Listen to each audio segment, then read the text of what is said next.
It's your girl Naél, back with a new episode this week. I want to thank everyone who's been tuning in thus far. Before we start this week's interview, I'm going to tell you all a little bit about myself.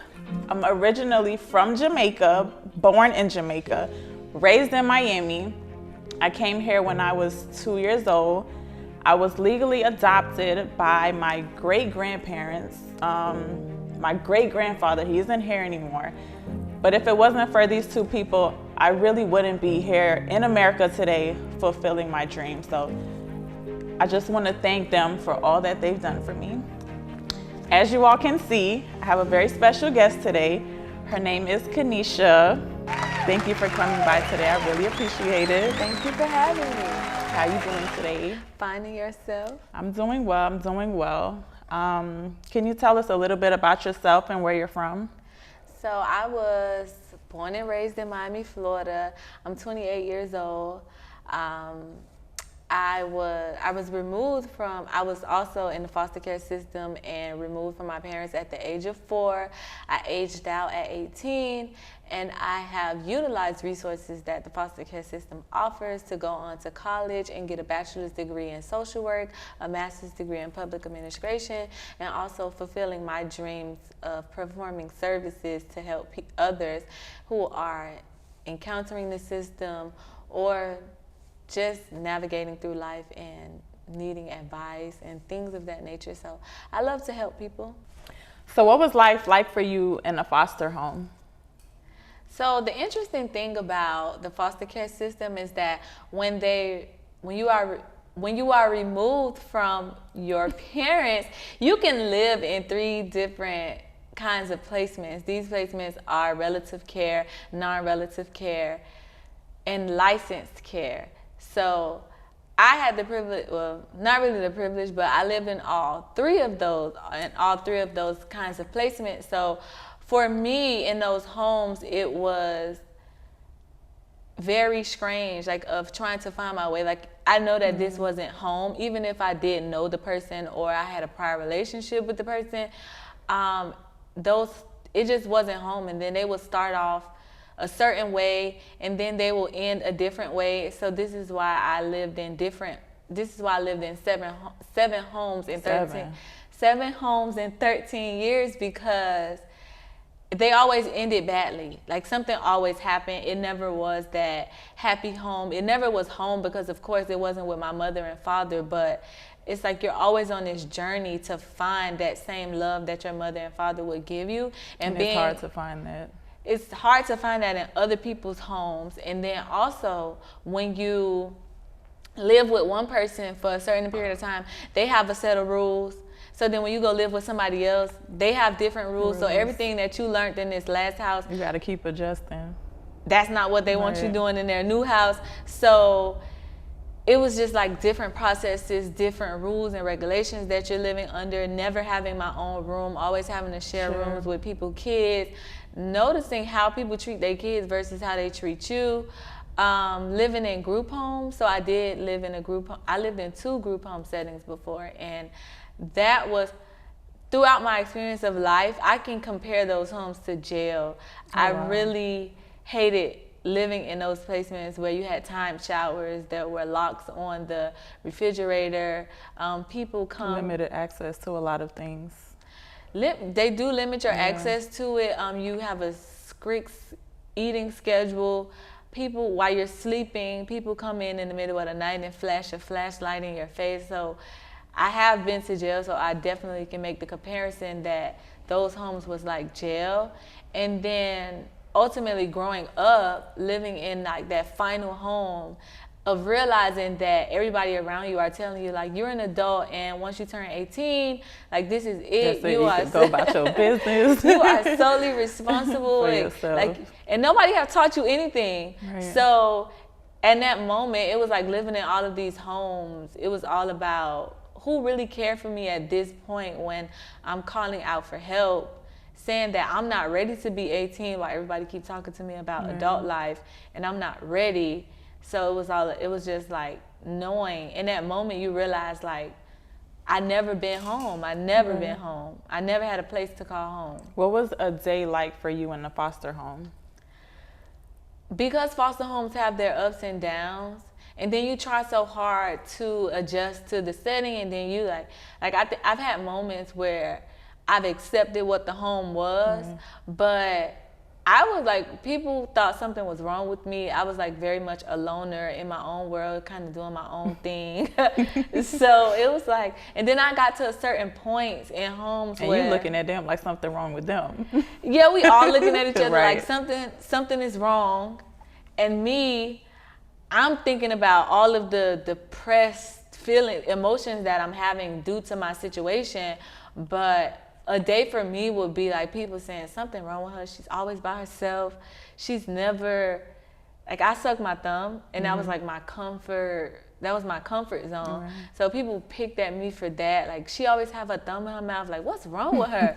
And I just always used to look at people like, I just used to stare at them and be like, she don't say nothing. Right. But I just really was in my own world. Did you ever feel like you were going to break free one day?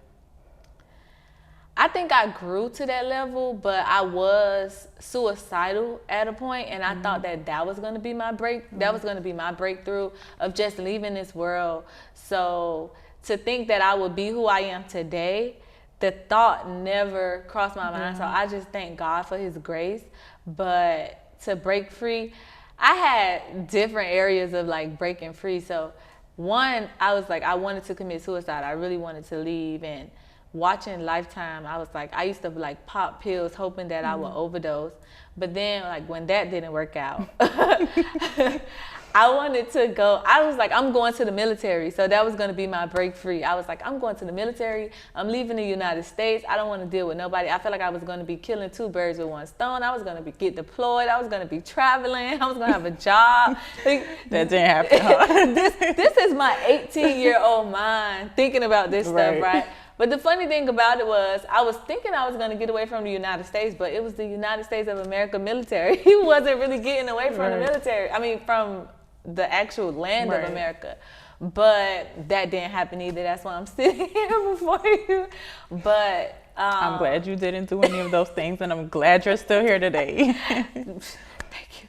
So definitely going on a journey when those things didn't happen and going through pain, I found my breakthrough. And honestly, in the past, decade, I had like an epiphany where I felt like I am finally past the survival stage of my life, and now I can just live and my basic needs are met, and I can do the things that I want to do finally without feeling like You're restricted. I'm restricted or I'm just surviving. Like, I feel like I'm in this year, 2020, I feel like I'm living finally. Finally, after all these years. After all these years. At what age did you go to the foster home?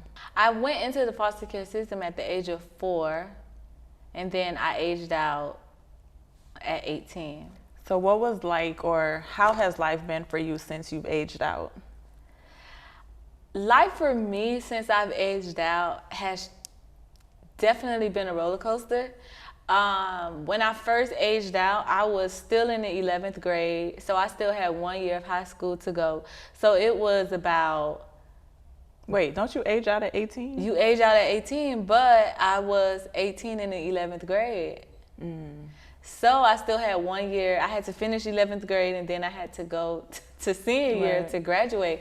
So definitely being in that moment, in those years, there was no safety net. There was nobody that I can turn to. So the one thing that the system did give me was this tuition exemption. So my mind was telling me, I was thinking about college, but I was also thinking about the military. So I was just trying to get away. But you know, the one thing that I did do in high school was I was in JROTC. So I used to get my report cards, and I always had an A in JROTC. I could have an F in all my other classes, but I had an A in this one class. So this is why I really thought that I can thrive and make something of myself in the military, because of course my instructors was always encouraging us like, go to the military, because they did it.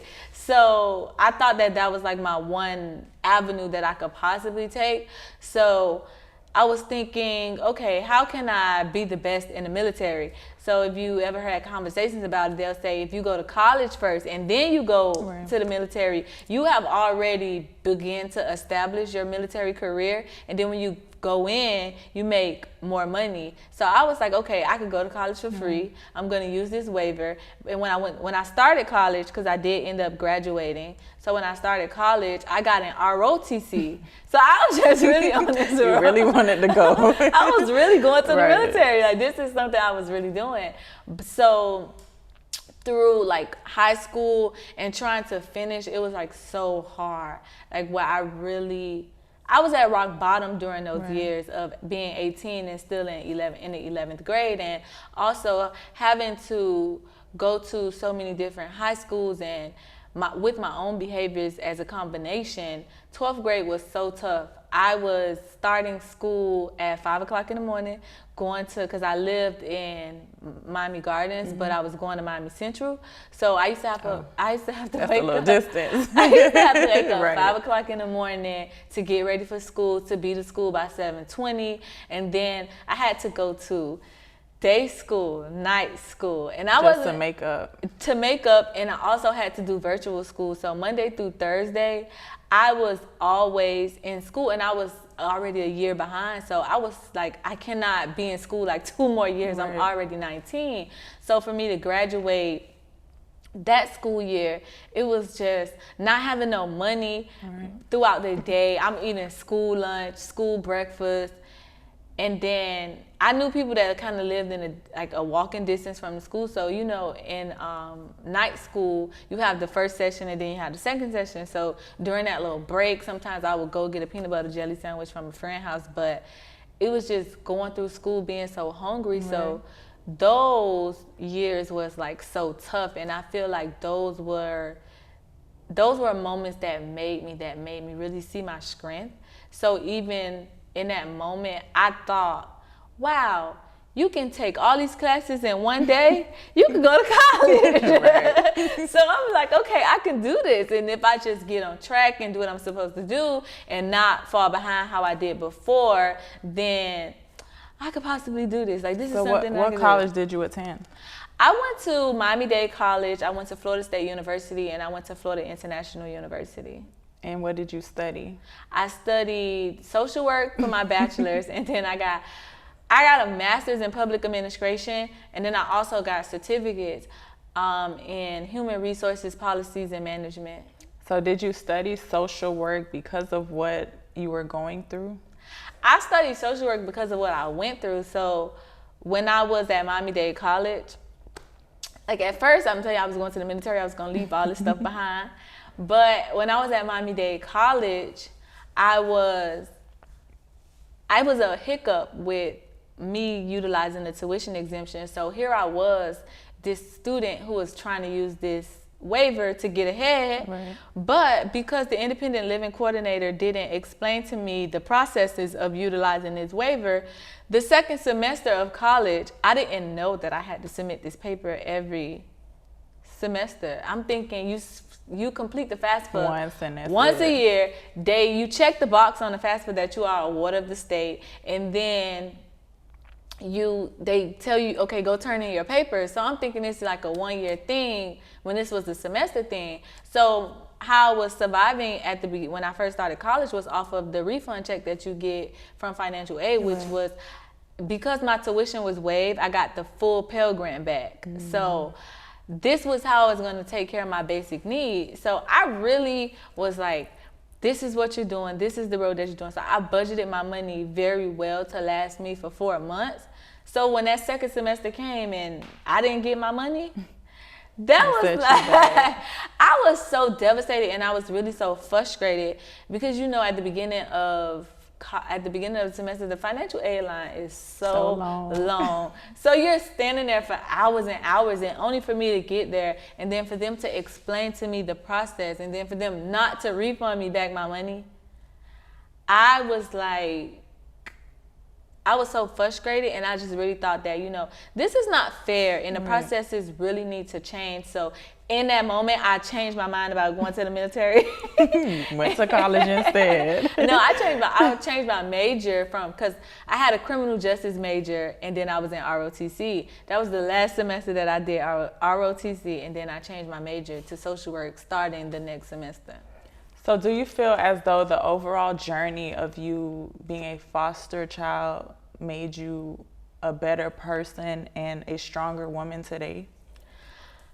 I don't define myself as a foster child, so I was a child that just happened to be in foster care. Okay. But the journey of not having my mother's love and not having my parents' love and going through the different struggles that I went through, I do believe that they made me a very stronger person. I have tougher skin. I do have less patience. Like, I try to be as patient as I can, but a lot of things that I have picked, a lot of habits that I've picked up in this process, I am trying to, I'm in the process, some I've dropped, reverse some things. Like, I'm very independent, and being in a relationship, you can't be so independent. Like, my boyfriend have told me, it's nothing I could do for you, and I'm like, what? It is things that you can do for me. So it have made me a very stronger person. So I know that I can endure certain things, and I know that no matter what's happening, it has taught me that you can get through anything. That's good. So while you were in the foster home, did you get any ideas as far as something that, like, I have this story, like, I need to share it with people? Like, did that come across? In the foster homes, no, because I was going through my own stuff at the time. So it was like, I always compare it to like Maslow's hierarchy of needs. I can't help nobody until I help myself. And you can't reach self-preservation until you have fulfilled your basic needs, based on his ideology. So in the homes, it was like, I literally had nothing. I was literally sitting in those homes like, what am I going to do with my life? But as my journey went on and on, I was thinking in that moment when I at Miami-Dade College, I was thinking, I want to tell my story. I want things to change for other kids that come after me. So I was thinking about who make these laws, who make these rules, who make these procedures. And I was like, well, in 13 years, none of these people have ever came to see me, but they dictate everything around me. So I decided it was time for me to go see them. So I no, I'm serious. Like, this was like the journey. I'm like, I'm gonna go. Questions to ask. I'm gonna go see them. So I actually became a youth advocate with an organization called Florida Youth Shine.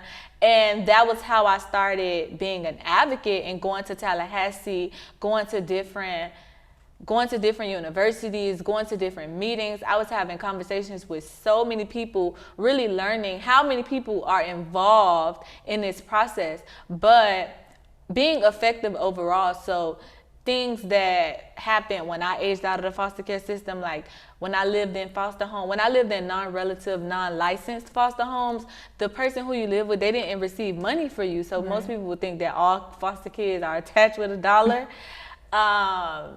Probably systematically, but not in your residence, depending on your status. But I feel like that was like one of the barriers in me having a stable home. So that was something that I went to Tallahassee and I told legislators about my experience in these homes. So now children that live with non-relatives and they're non-licensed, they actually get money for these children now. So, and it was also to promote. But it wasn't always like that. It wasn't always like that. So it was about finding my voice and utilizing my experiences to impact systematic change. And then, like, for me to want to tell my story for children, when I went on and I got my social work degree, and then I became a dependency social worker myself. So now I'm on the front line getting a in-depth view of what the system actually is. And now I have people on my caseload as I was a child on someone else's caseload. And one of my children decided to Google me. And I had reached this point in my life where I was like, I'm done talking about being in foster care. It was like, okay, we did that. And it was because people would look at you you tell your story and then people go feeling all empathetic for you, and people be like, I have these clothes in my house that I could give to you. They try to give you everything. And I was like, yeah, I don't need that, but you can go donate that like to the Miami Rescue Mission for people who need that. But so I kind of got tired of talking about being in foster care, but then one of my kids on my caseload Googled me, and he sent me this email, and he was like, Miss Kenisha, I Googled you. And I'm looking at the email like, you Googled me. So I was really stuck on the whole Googling part. I read the rest of the email, but he was like, I see that you aged out of foster care, and he wanted to know more about my experience.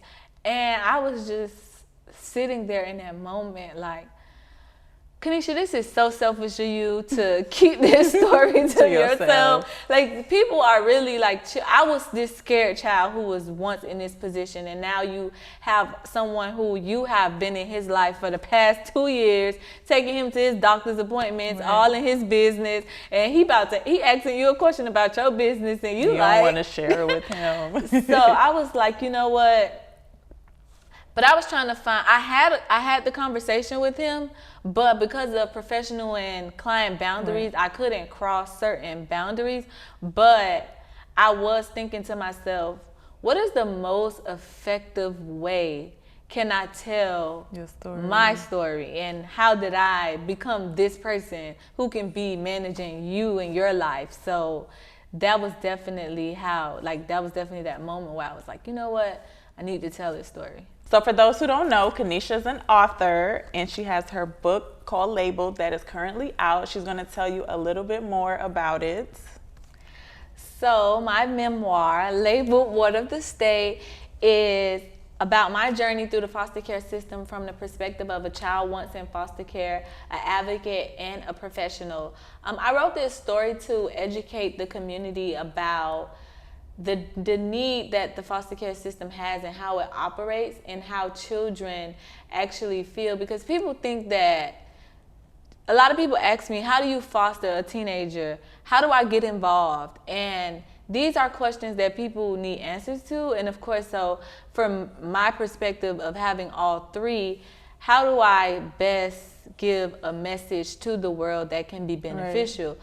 So in the book, I basically take you through all of my different placements, what was actually going on in those homes, how did the system contribute to these homes in supporting me throughout this journey of making the decision to remove me from my parents, and then also talking about the many resources that I utilized on my journey to self-sufficiency. So if you know anything about the foster care system, the overall goal is for people to become self-sufficient, whether if that's your parents who they think have a issue that they don't think that they can fully care for you, and as a child they want you to age out and they want you to be self-sufficient, or even if somebody was to adopt you. So in telling this story, I thought that it was very important for me to talk about my journey to self-sufficiency, and the foster care system relies on community. I think that it can that the foster care system can be strengthened with partnerships. So I definitely wanted to bring to the forefront something that, as I was working in the system, I don't see a lot of. So my independent living coordinator told me that there were no resources available to me due to the placement status that I had. I aged out in a non-relative, but the house wasn't licensed, so I didn't qualify. It gets crazy. and I break it all down in the book so people can really understand, from when you hear what a child that's in foster care is, you kind of have more of an idea of what this child can be experiencing and why resources are not given to youth based on their placement status. So I definitely go through that journey of exploring higher education and having different internships and how that has led me into my career and the benefits of that. Also bringing to the light great nonprofit organizations that actually execute what their mission statement says, because nonprofits basically work off of donations that people give. So we don't ever know where to give our money to. We're always asking, oh, is my money doing good within this organization? Well, here are a few organizations which have helped me. And most continue to still be in my life. Like one organization that I found is called Emmy's Promise. I eat Thanksgiving with them every year, but we always talk about how youth that come from underserved communities need mentors, and youth that are in foster care need permanency. That was my idea of reaching permanency, like just having that program. But the program that they have is really a scholarship program. So I met them in the capacity of needing money for school, and we have built a relationship where I can literally call them for anything because that is my permanent connection. So if the system is looking, so like my current job, I work as a permanency outreach specialist. So I work with a team to come up with an action plan for a child to reach permanency. Right. And we look into the community for these permanent connections. So if we already have these connections in the beginning, it can prevent a child from having to endure so much more trauma than what they have already. So you're pretty much just trying to help other kids avoid the hardships that you had to go through? Avoid hardships as well, and give them ideas of how they can go on their own journey to self-sufficiency, because you can't do everything that I did.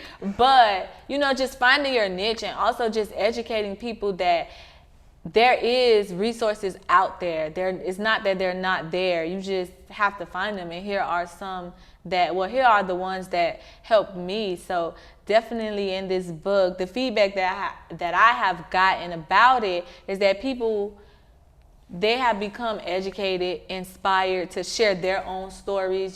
Sharing your stories, that's how we heal the community, by sharing our stories. And we improve we make systematic changes with telling our stories about our experiences that we've had in dealing with so many different systems. And also, just advising people to always give somebody that opportunity. Like, people just really need a leg up to not end up in the criminal justice system, or to not be the next suicide story. So this is definitely, I get all the applause now for my success, but I was that troubled child. I was that child going down that wrong road. So, but somebody gave me that opportunity. So, just always be willing to take that chance. Like, in life, we don't make no wrong mistakes. We always learn. Everything is a lesson learned. So, just always be that leg up for people. So I just thought that it was important to tell a story like this, because you have people who wake up and go to work every day.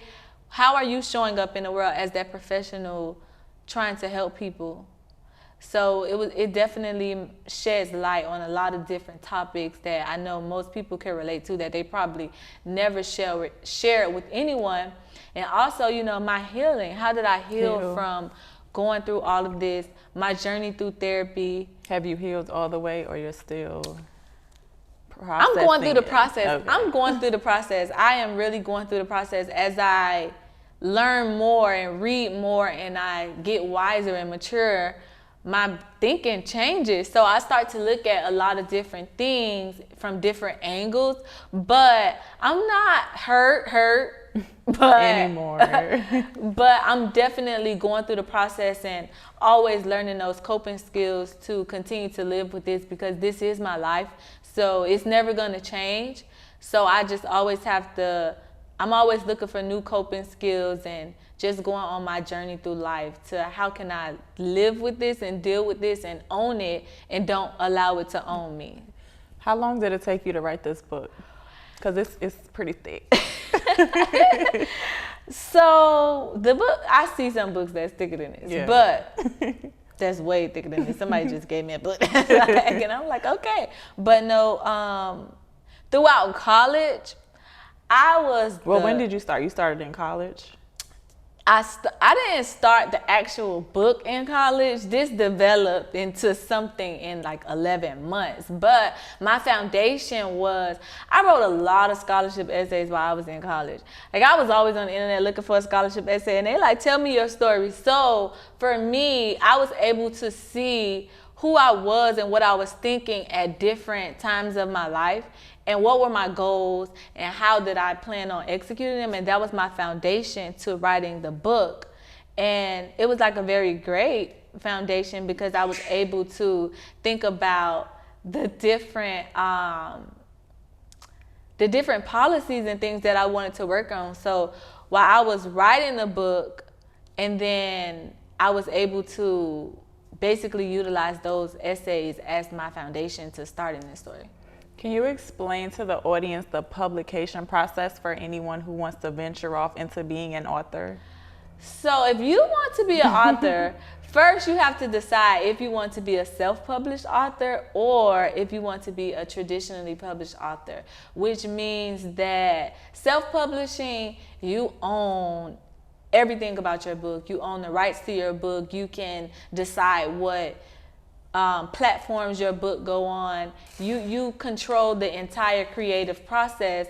While a traditional publishing, you don't own the rights, but you have a credible, you're credible too as a self-published author, but you have more access to a team. So as a self-published, it's partnered. It's not a partnership. So the process is to becoming a traditional. Well, there's more people involved. There is more people involved, and also you have less creative control. So but then you also have to hire more people. So like you have to hire a literary agent who pitches your book to a publishing company, and then a publishing company have to pick up your book. And me, one thing about this journey that I've been on, I am very I don't need all that. I can publish my own book. I can write my own book. You can hire your own editors. You can hire a person to create your book cover design. So, and you just really I just like to have control about where my book goes. But I can say, I was thinking when I was writing my book, I was like, I want my book to be able to sit next to Michelle Obama book, and somebody can be like, oh, this is a good book. So I definitely put my all into it, because sometimes people will put out little pamphlets and stuff like that. But definitely, it's just all about you really understanding what kind of author do you want to be, self-published, or do you want to be a traditional publisher? Where do you want your book to go? And people when I was doing my own research and talking to different people, they had this same conversation with me. But I can tell you, as a self-published author, your book can go anywhere that a traditionally published book will go. And basically you just have that company who've been around for so many years, who they know everything like the back of their hand, and they have all of these relationships, but you can build those relationships. So I was on your website yesterday, and I noticed that you were on an HBO documentary series. Can you tell us more about that? One thing that you will learn on throughout my book is the many different opportunities that I had, and being in that documentary was just another experience, another opportunity for me to shed light on some of the challenges within the foster care system. And you never thought this opportunity would ever come to you, huh? I think a lot. Listen, I'm gonna tell you, I didn't think a lot of opportunities would come to me. I promise you, and that's why I don't live life with expectations. I just do something, figure out where I want to go, and then I just let it go like the river. And then so many opportunities pop out that I'm just like, okay, I want to do this, I don't want to do that. But my life has really been an interesting journey where ups and downs. It started off so rocky, right, and then the universe just started to work in my favor, and as it was working in my favor, it gave me a lot of hope, and I became very hopeful, and I became optimistic. From being suicidal to thinking that nothing good is ever going to come for me, the many opportunities that I had have definitely led me to be optimistic. And being in that documentary definitely gave me that boost to know your story matters. What you went through you matter. So that was definitely a great opportunity for me. And the director of that documentary is very close. She's a very good friend of mine now. So again, I met those connections along the way who they're just lifelong relationships with me at this point. Are you working on any upcoming projects at the moment? An upcoming project that I'm working on is definitely paying it forward. So my community poured into me, and I'm so grateful for that. And you know, the world keeps going, so we have to build tomorrow's leaders. And I feel that that is something that my community gave to me, and coming from my background, I know how important it is. So I'm definitely paying it forward and working on establishing a scholarship fund to give to young adults who want to pursue higher education, who come from adverse backgrounds, to be that leg up for them to get through the process of higher education and achieving their dreams and goals. I'm so proud of you. Thank you. I'm so proud of you. Can you tell the audience exactly how they can go about buying your book or your social media platforms? So you can purchase my book, labeled Water to Stay, on my website at www.kenishaanthony.com. Or you can visit Books and Books in Coral Gables. I have signed copies there, and also tell them that you want labels so they can keep it there. And also you can follow me on Instagram at About Kenisha and Twitter About Kenisha. Before we leave today, can you leave the audience with some positive advice? The positive advice that I can give is never give up hope, and always go for your dreams. Like, even if somebody tell you no today, the next door can open for you. So if you have a dream, you have to believe in yourself, believe in it, own it, and never let anybody who tell you no, or that they can't, or that you can't do anything. Like, you can do whatever you put your mind to, and as long as you stay persistent and in achieving that goal, take it one step at a time and knock it out the park. Just like that. I want to thank you so much for coming. I really appreciate it. And before you leave, I need a signed copy, please. You could definitely have a signed copy. Thank you so much. I want to thank everyone who's tuned into this episode. Make sure you like, comment, and subscribe right here, right now. I'll see you all next week. Thank you.